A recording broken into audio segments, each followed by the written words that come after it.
50 years after Aburi Agreement, General Gowon is coming out to give out a disclaimer. Retired head of state Yakubu Gowon is now coming out to say how Chukwuemeka Odumegwu Ojukwu lied, how Ojukwu's account of what transpired in Aburi was false. Ojukwu is no longer here to defend himself, and majority of those who are present during that accord at Aburi are no longer with us here to give their own account. From the history books, the federal government and the eastern region reached an agreement in Aburi.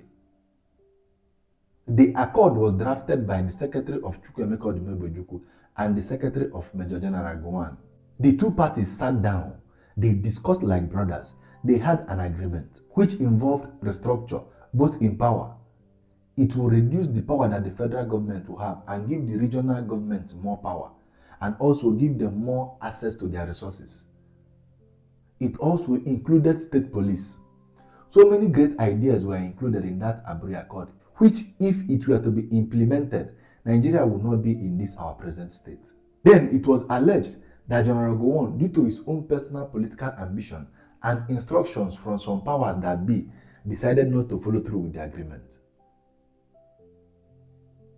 Sequel to that, millions of people lost their life in civil war. And Nigeria as a country is still suffering from the aftermath of not implementing that agreement. In March 2014, President Goodluck Jonathan hosted a confab, which involved almost 500 delegates, leaders and professionals from almost all walks of life in Nigeria.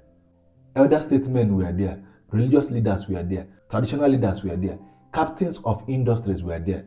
Almost all the union in Nigeria, be it trade union, student union, labor union, medical union, they sent their own representatives. After long days of deliberation, they came to a conclusion. They gave Goodluck a report, things that if implemented, it will push Nigeria towards the right direction. And almost 80% of what they suggested is similar to what was suggested in the Aburi Accord. State policing, reducing the power of the federal, giving the state more power. Church and mosques paying taxes, handing the public school over to the missionaries who will run it better. How to amend the constitution was also discussed.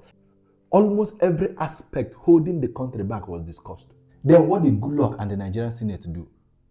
Due to their own political ambition, their own personal ambition, they put aside the report, the recommendations from the confab.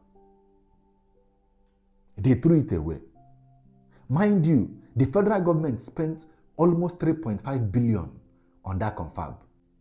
Owing to the exchange rate and the value of Naira, that 3.5 billion now should be equivalent to 40 billion as of today.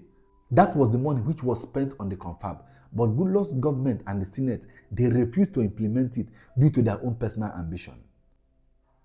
In 2015, before the general elections, it was alleged that late Muhammadu Buhari employed foreigners from neighboring African countries into Nigeria with the aim of inflicting pain, mayhem on the citizens should he lose the next general election.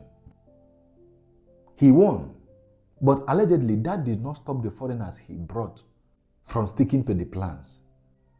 Nigerians have been experiencing pain, mayhem from that time up to today. Leaders placing their personal political ambitions over the welfare and the betterment of the country.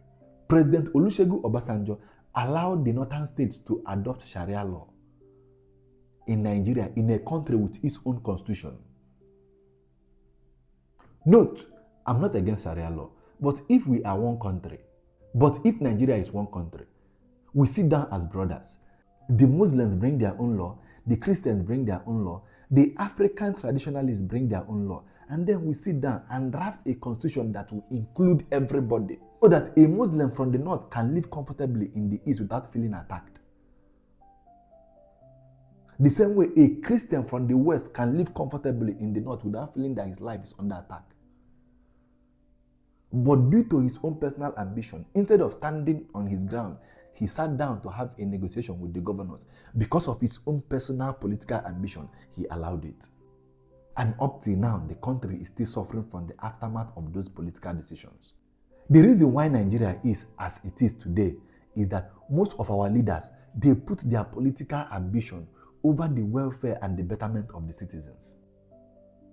They don't sit down to think about the long-term future of the country, no. Most of them, all they think is how to retain power or how to win the next election. 50 years after Aburi Agreement, General Gowon is coming out to give out a disclaimer. Obviously, it has dawned on him that jeopardizing the welfare of his people and the progress and the betterment of the country because of his personal political ambitions is not worth it. Like I say, time will always solve every puzzle. Time will always make men recount and remember their mistakes, but most times it's already too late.